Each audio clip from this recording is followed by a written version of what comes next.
Lynn Geddy, a member of the Norge Depot Association. We are here today excited to share the hard work of a lot of people. And let me tell you some of the things you can see if you would like to come visit us at the depot. We have a train display, model trains. The Ford's Colony train group has put together some interesting real train sets for everyone to see. Next to that we have the station master's office that has a real telegraph going in there and lots of other items that they used back then.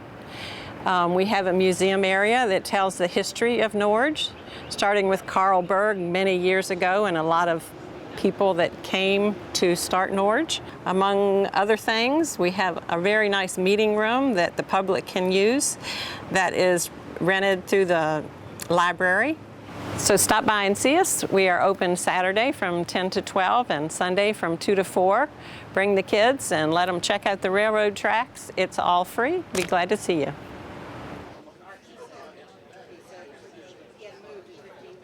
Good afternoon and welcome. My name is Art Grant and I'm a member of the James City County Historical Commission. This afternoon we are celebrating the restoration of a Chesapeake and Ohio freight and passenger depot originally located along their right-of-way in Norge. This marvelous restoration in front of you stands in stark contrast to the condition of the depot when it was moved here and is shown on your program. We have several speakers this afternoon who will tell us how the building in front of you made the transition from this to this. And before hearing from our first speaker, I would just like to note that the restoration of the depot is really what makes this country the great place that it is. A country where regular citizens can identify a need that will benefit others, and in this case, also help to preserve our rich heritage. The Norge Depot's restoration serves as just such an example of people making a difference. I should also note that today represents a momentous event in the history of railroading. Today is the 144th anniversary of the driving of the Golden Spike on May 10, 1869 at Promontory Point, or Promontory Summit, Utah. With the driving of that last spike, the Transcontinental Railroad was completed, connecting the Union Pacific and the Central Pacific Railroads. Without further ado, our first speaker this afternoon is Mr. John J. McGlennon, Chairman of the James City County Board of Supervisors. I want to just say a couple of words about this project because of the unique characteristics that it possesses. This really is an example where we saw the coming together of so many different forces. Historians, and I want to recognize our historical commission who played a driving force in this whole process. There are some members of the historical commission here today. Would you mind just either standing or waving your hand to let folks know that you're around? Thanks for the time that you put in. I know I served years ago on the Historical Commission with John Labonish is here, and I know he was involved at that time. And so many people, Francis Hamilton and others, who just put in enormous effort, both professional and amateur historians who have as a mission to make this county's history come alive for the citizens who have lived here all their lives and all those citizens who've come here recently. You know, that's one of the great thrills of this particular historical location, and that is that we get a lot of attention focused on the 18th century in this general area, quite a fair amount on the 17th century, and when it comes to the 19th and 20th centuries, there is a very rich and deep history that also deserves our celebration, even if it's not as much about what draws tourists to this area. And this is an example of that kind of effort to instill in our citizens an understanding of the community in which they've either lived their whole lives or have come to call home. This was a project that really couldn't have been accomplished without the efforts of so many. And we had great support from our national government, from our local government, and from our state government. Former Delegate Melanie Rapp-Beal is here today and was always supportive of this effort as it moved through with some help from the state, nudging others sometimes, providing a little bit of help here and there to get things done. Congresswoman Joanne Davis played an important role in moving this along. So many of our elected officials at the state, national, and federal, national and local level participated in this process. But it wasn't government alone that did this. It was those volunteer historians. It was so many in the community. And I know Michael Hipple is going to be talking about some of the folks who donated their time, their energy, their materials to make this such a great addition to our community. And the fact that every one of these forces came together to provide something that really does enrich James City County is something that we're here to celebrate today. I'm going to leave it to others to talk more specifically about this project, but I want to thank all of those who were involved in making this day possible. And I certainly think that one person that I want to recognize is Sean Gordon, who played a very important role in the physical moving of the structure. I can still recall seeing the pictures of the depot as it came over the railroad bridge, and that kind of energy and effort was the sort of symptomatic of, or typical of the whole effort behind this project. This is a wonderful opportunity for us to recognize our history, and I'm glad to be part of it today with you. Thank you very much. Our next speaker this afternoon is Mr. Anderson Bradshaw, who brings two perspectives, one as a member of the Board of Supervisors, and also his family goes back with a long history of this project. So, Andy, the floor is yours.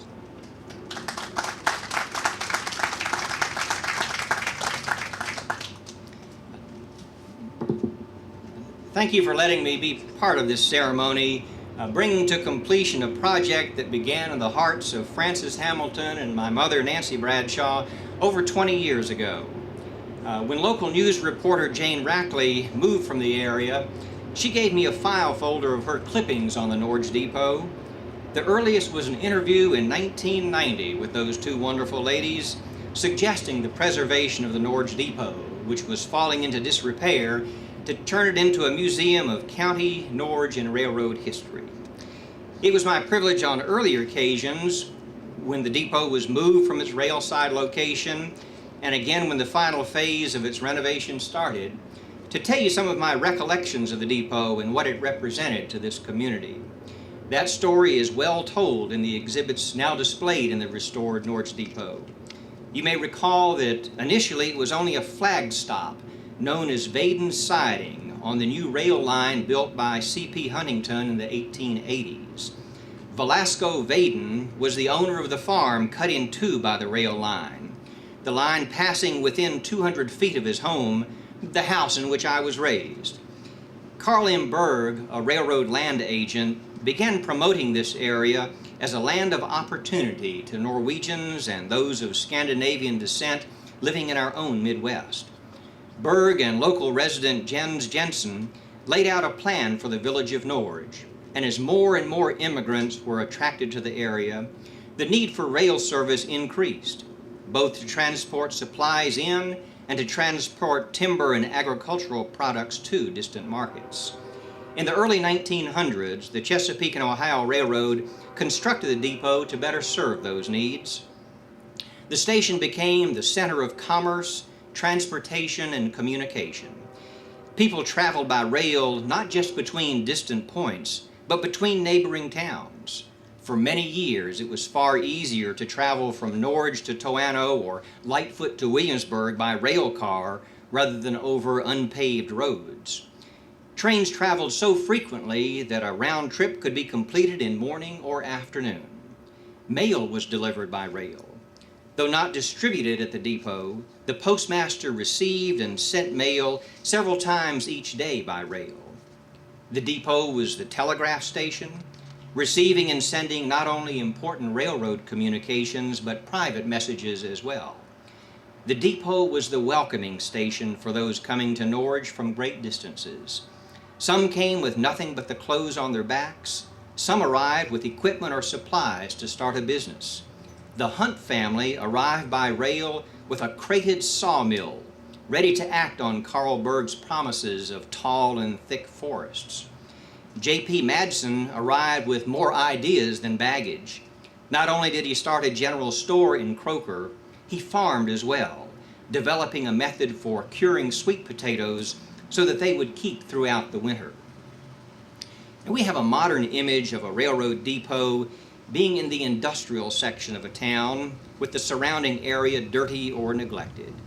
Today, rail lines are often an eyesore, the adjoining right-of-way littered with trash and debris, overgrown with scrub brush and scraggly trees. But it was not always that way. The depot used to be the welcoming center for the community, and it was maintained with pride. My mother recalled that when she was a child in Norge, the station master kept the right-of-way well maintained from the station all the way to what is now Norge Lane. The depot was a welcomed and welcoming sight to those who came to Norge to build a future. One of my earliest childhood memories is of walking hand in hand with my mother and a brother from our home less than 200 feet away to the depot and standing on the loading platform watching as a freight train roared past. My recollection is that this was a near daily activity. Each time as we stood on the platform, the station master, Hop Showalter, would come and stand on the ground between the platform and the tracks, not 10 feet distant. I assumed that he was standing there to be sure that some careless child did not stumble and fall so close to the tracks. That may in fact have been on his mind, but I learned later that he was performing another important duty. One of the greatest hazards for trains during the first 3/4 of the 20th century was the risk of derailment from a hot box. A hot box was an overheated journal box, the metal compartment holding the end of the axle on a freight car.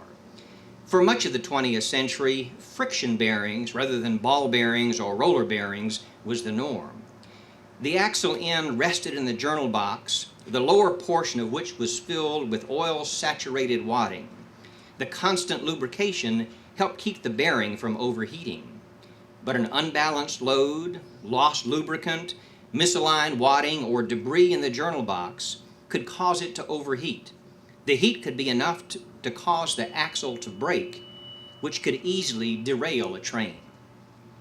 The station master would stand near the tracks as the train passed, and with experienced eyes, ears, and nose, he could detect smoke from burning wadding, or the smell of an additive in the lubricant that became aromatic as the temperature rose, or hear the screeching sound of metal against metal of a hot box. He could then alert the engineer to stop at the next opportunity to sideline the defective car until repairs could be made and proceed with the remainder of the train to its destination. I mention this story in particular because in November of 1956, the C&O Railroad installed the first automated hot box detector on its entire rail line on the eastbound track at the Norge Depot. It was made by the Servo Corporation, known as the Servo-Safe Hot Box Detector.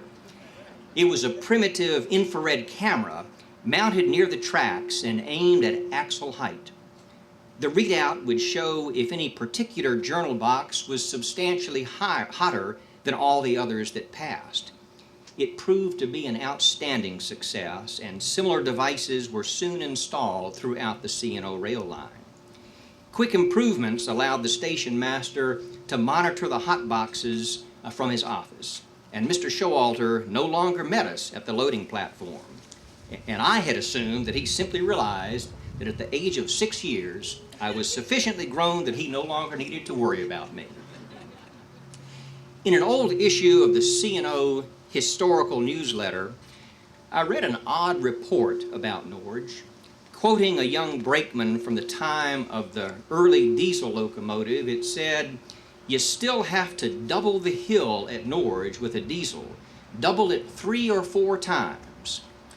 It took me a while to decipher that curious phrase.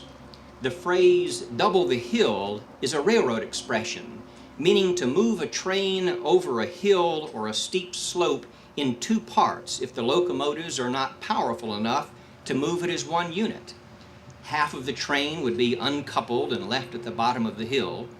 The engine would haul the first half to the top of the hill, perhaps to a siding, then return to pick up the other half, recouple the train, and proceed to its destination. I interpreted the report to be criticism of the new diesel locomotives, the early ones being not nearly so powerful as the steam engines they replaced. The brakeman was saying that with these new diesels, you had to uncouple the train, not just into 2 parts, but 3 or 4 parts to get it over the hill. So the jargon has been deciphered, but I was still perplexed, and I can see from your expressions that you are too about the hill at Norge, so steep as to stall a train. Browsing a 1910 annual report of the C&O, I stumbled upon the answer.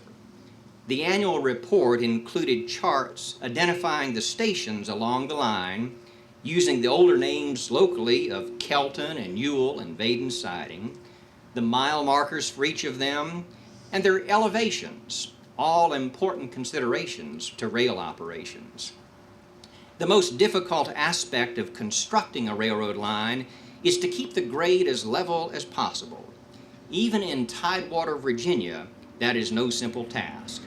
A drive from Toano to Williamsburg will show you the variations in elevation, with the train track elevated sometimes 20 feet above grade, and at other times cut 20 feet below grade.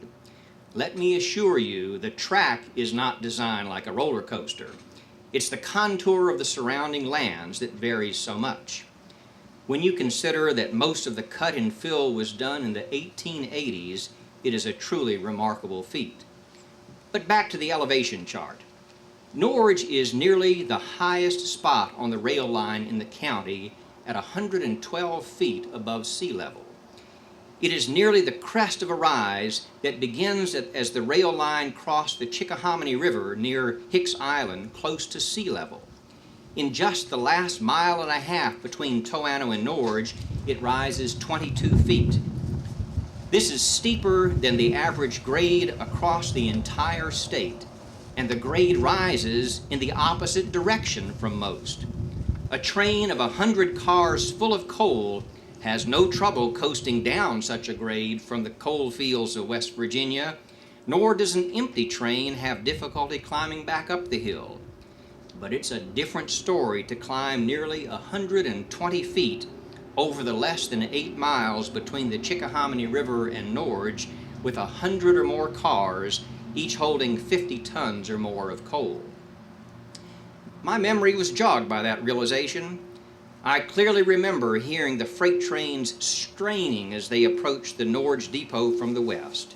And as those trains passed by, the clickety-clack of the wheels over the rail joints became faster and faster. The hill had been crested, and the train could nearly coast to Huntington Station in Newport News. I remember as well the occasional coal train, absent a caboose, that came slowly into the Norge station and was moved onto the siding that was just east of the station. The locomotive would then back its way out of sight to the west to return sometime later with another segment of cars, this time with a caboose, that would be recoupled and then proceed on its way. That, my friends, is the hill at Norge, even if you can't see it. Now, I tell you these stories because they illustrate 3 important messages that I hope the Norge Depot will always be a reminder of to this village and this county. The first, illustrated by doubling the hill in Norge, is that some important tasks are too large a load to accomplish all at once. This very project, the restoration of the Norge Depot, is an example of that. It was an idea of 2 committed ladies almost 25 years ago, but they didn't have the full resources for it. So it was broken down into smaller pieces that could be accomplished one at a time. Raise community awareness, convince the C&O to give the community time, recruit volunteers, join forces with the county and the Historical Commission, apply for funding, move the station, stabilize the station, and finally restoring the station, bringing that last segment up the hill and coupling it all together again. Like the brakeman said, we've doubled the hill 3 or 4 times. Another illustration is our current effort to preserve open space and agricultural lands.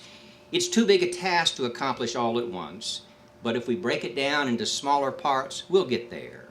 Years ago, we started by designing a program to purchase open space and development rights. The next segment was to raise community awareness and get the word out to landowners. We then arranged for financing with a voter-supported bond and, for a while, the dedication of a penny of our real estate tax assessment. Then, as they became available, we have acquired parcels one after the other. What a mistake it would be to quit when only the first part of the train is at the crest of the hill. More than half is still waiting for us to bring up the hill and connect to what we already have. The second lesson, illustrated by the servo-safe hot box detector, is that as much as we love the old ways of doing things, we need to be receptive to innovations that will help us do our jobs better. Any museum has an implication that we cherish and want to preserve the past, but remember that the heritage of the Norge Depot is openness to new ways of doing things. Whether it's new ways to communicate with its citizens, new ways to teach, new ways to manage traffic, new ways to save energy, new ways to solve crimes, new ways to attract business. This community, like the Norge Depot, needs to be among the first to give them a try. And the last, illustrated by the Norge Depot as welcoming center for the community, is that we need to always be the hospitable and welcoming place to those who come here, especially those who are looking for a new start. This includes not only the retiree, but the immigrant, the student, and the young entrepreneur as well. We need to put our best foot forward for all of them, for somewhere among them is the next Harold Hunt and the next J.P. Madsen. Mr. Madsen, incidentally, illustrates a good lesson for those who move here from distant places. You'll recall that Madsen, a brick mason who came from Denmark, was the developer of a method of curing and storing sweet potatoes. He had never even seen a sweet potato in Denmark. He came to James City County not to recreate where he came from. He came to experience and improve upon what is already good in James City County. So congratulations to those who have longed for this day, such as Chris Hamilton, daughter of Francis Hamilton. Thanks to those like Mike Hipple and David Nice who have volunteered, labored, and donated to bring it to completion. Thanks to those like Sean Gordon who have monitored, managed, and coordinated the James City County role in bringing this depot up the hill in Norge, literally and figuratively. May it be for generations to come not only a reminder of our history, but encouragement to tackle difficult tasks, motivation to try new ways, and a sign of welcome and hospitality to all who visit or move to this beautiful place. Thank you.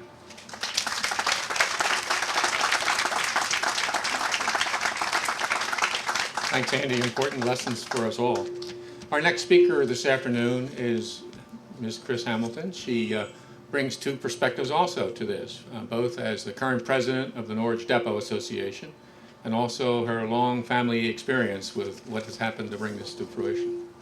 I'm here today because my mother, Frances Ann Hamilton, had a vision of saving the depot. Mom was born, raised, and lived here most of her life in Norge, and so did her mother. Her maternal grandparents were Norwegian, and they arrived here from Iowa in 1906 by train with 7 children in tow. They lived in a farmhouse on Richmond Road, diagonally across from Viking Hall.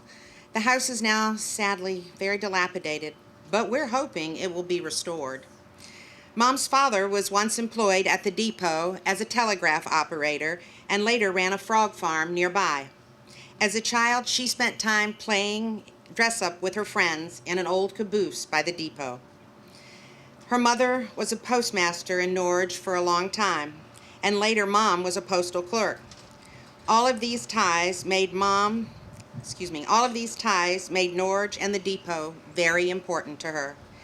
She believed in preserving and retelling the history of Norge. So after she raised 7 children and retired from the post office, she and Nancy Bradshaw co-authored a book, Welcome to Norge. It was published in 1989. If you're not familiar with the book, please come to the depot and look at our museum because we used it to tell the story of Norge in some of our displays. Around 1990, Mom heard CSX intended to demolish the depot. It had been closed for more than 20 years and was now just a liability to the railroad. So she started writing letters, making phone calls, talking to the newspaper. She also formed an organization called the Norge Depot Restoration Association. I know a few of you here were members of that group. She basically did everything she could to save the depot, and this went on for many years. She was also a member of the James City County Historical Commission, so she brought her vision to them as well. The project finally began to gain some steam, but it would be a long, long haul to make this dream a reality. The historical information in her co-authored book was also used in writing the grants needed to fund this project. Mom was present the day the depot was moved here, but she passed away before restoration began. I know she would be thrilled to see it today. Mom enjoyed working with Sean Gordon, Capital Projects Coordinator for James City County, in charge of the depot restoration. I had several conversations with him after Mom's passing, and he suggested I should carry on her desire to see the depot become a museum. So my sisters, Lynn Geddy, Sherry McCown, and I joined a group, Friends of the Depot. We are now incorporated as the Norge Depot Association and are working on obtaining our nonprofit status so we can accept donations and have fundraising events. These funds would be used to change displays and improve the museum. We also hope to get a caboose to go where the railing over there just sort of stops abruptly. We're hoping for a caboose there. We are dedicated to having the depot used as an informational tool to help others learn and preserve local history. This was also Mom's dream.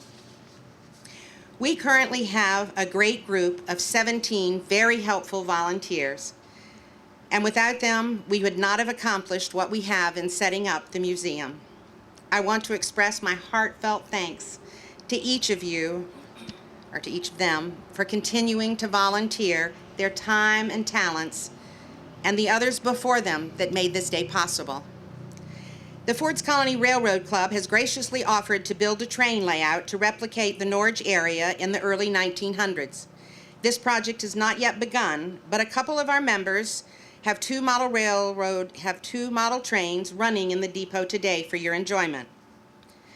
The Norge Depot Association is open to the public every Saturday from 10 to 12 and Sunday from 2 to 4. And we really need more volunteers. If you are interested in helping, we'd love to have you join us. There's a sign-up sheet in the depot, or you can speak to one of our volunteers wearing a tag like this one. In closing, I know Mom would want to thank everyone who worked on this since it began 20-some years ago, and for all their efforts to make the depot look almost new again. I wish I could read a list of everyone who has contributed to this cause, but we would be here for quite a while. However, I do want to give special thanks to our next speaker, Michael Hipple, because he has been involved about as long as Mom was and has given so much more to this project. Thank you from the bottom of my heart. Our next and final speaker is Mr.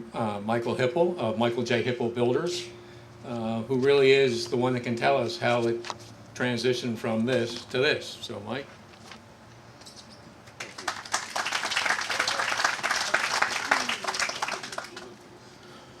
First off, I'd like to thank everybody for coming today. Back in 1997, I was sitting in my den listening to the Board of Supervisors meeting. Sandy Warner came on and he said, we need help with the depot. We need citizen involvement. If we could get somebody to come forward, then we could maybe do something with the depot, but right now we're kind of at a standstill. So the next day I called Sandy up and I said, can we meet? So I went over and met with Sandy, and he said, Michael, I can't give it to one person. I thought he'd give it to me. And he said, I need to give it to a group that will take and move the depot further. He said, we need some help. Of course, Miss Hamilton and Miss Bradshaw had done a lot up to that point getting community awareness out, and they needed help. That's when I got involved in 1997. the work began, and we started with the plywood of the windows, plywood of the doors. We started getting, I started with the James City Ruetan Club and got them involved. And I asked Sandy, I said, would you give it to the Ruetans? And he said, of course. So the James City Ruetans got involved at that point and helped us take this along. As we plywooded the windows and doors, I got a call from Frances Ann. She said, Michael, I am so happy that you're going to be helping with the depot. And I said, well, this shouldn't be hard. It should be a fairly easy project. Remembering it was only 16 years ago, so that wasn't too bad. And I said, not a problem. We'll take care of this. This should be easy. So we came up with a lot of plans and a lot of things we wanted to do with the depot. It was very close to her heart. She had basically grown up at a depot like many of you have heard today, citizens around the Norge area had done. You know, it was the center of life at that time. Depots were very important. That's why I'm so happy that today we as a group, the community, the government, everyone has gotten involved and saved this depot. There were a lot of community meetings. There was a lot of involvement of people all across the community and across the state. A lot of town meetings, a lot of classes on grant writing, which I had never dreamed about. And thank goodness I hadn't have to do those, Sean. We watched the station. I took care of it. I watched it like it was my own. I became an owner of this station, and I took charge of it. It meant a lot to me that we were going to save this. I worried about it being burned down.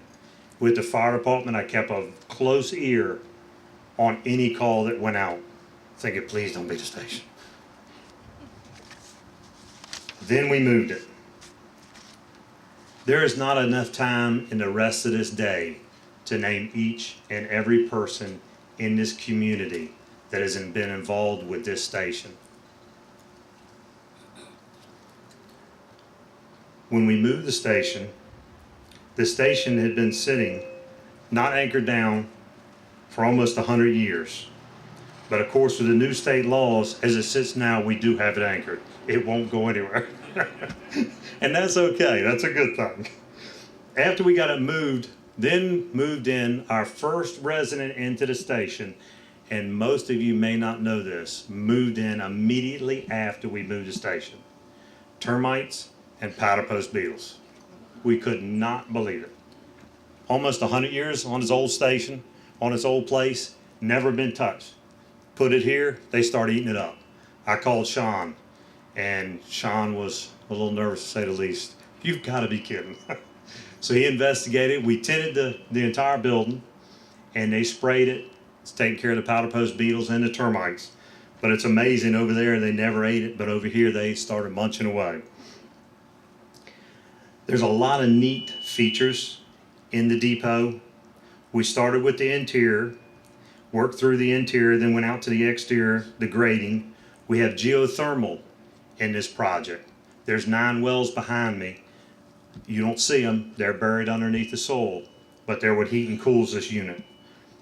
The tracks, there's a water filtration system. AES, that was a great idea. As you walk across the tracks, you won't know, but the water from this property goes underneath those tracks, goes through a drain, and goes back over to this BMP.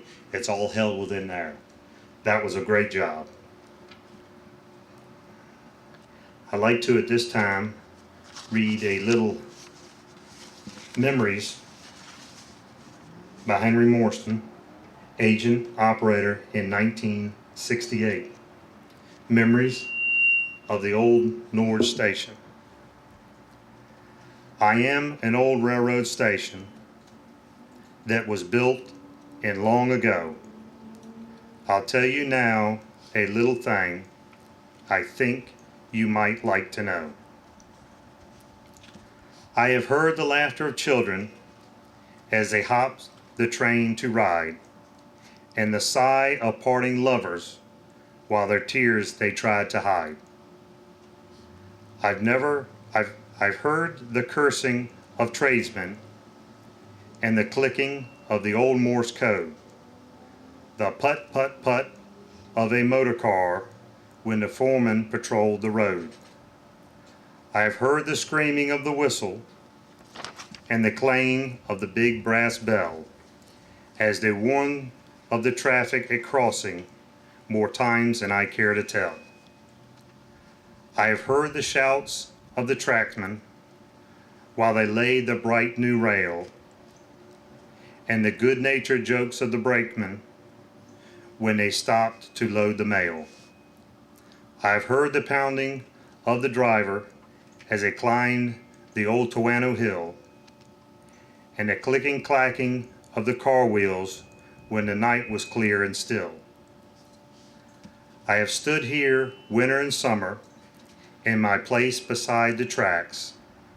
I have felt the chill of snowflakes and the heat of the sun on my back. I have sheltered many hobos in the Great Depression years. I pray these days will no longer more, as many of my closing near. For they say I am no longer needed, that my days in past are gone, but I will still be here by the railroad while the trains keep rolling on. And that was written in 1969 at the close of the Norge Depot.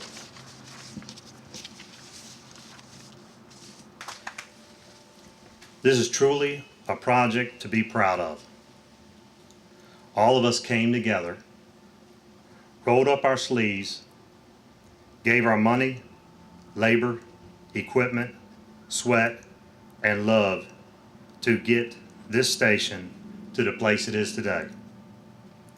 I am honored to have been a part of this historical task for the last 16 years of my life. I will never forget all my friends that have helped me with this project. This is our work. This is our project. This is our James City County family. And before I finish this dedication, I have one more thank you to give. I'm going to ask for a blessing over this building.